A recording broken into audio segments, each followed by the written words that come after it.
రాష్ట్ర ప్రభుత్వం ప్రవేశపెట్టిన యూరియా యాప్ పనికి మాలిందని ఎంపీ అరవింద్ విమర్శించారు. నగరంలోని పార్టీ కార్యాలయంలో విలేకరుల సమావేశం నిర్వహించారు. ఈ సందర్భంగా ఆయన మాట్లాడుతూ రాష్ట్ర ప్రభుత్వం యాప్ పేరుతో రైతులను కష్టాల పాలు చేస్తుందని ఆగ్రహం వ్యక్తం చేశారు.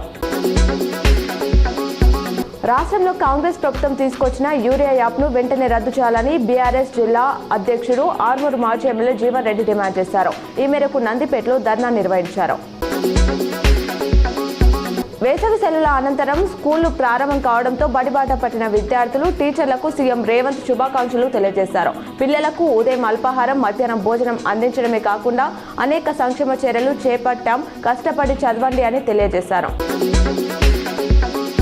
గుజరాత్ మాదిరే రాష్ట్ర మినరల్ డెవలప్మెంట్ కార్పొరేషన్ ఏర్పాటు చేయాలని టీఆర్ఎస్ చీఫ్ కవిత డిమాండ్ చేశారు.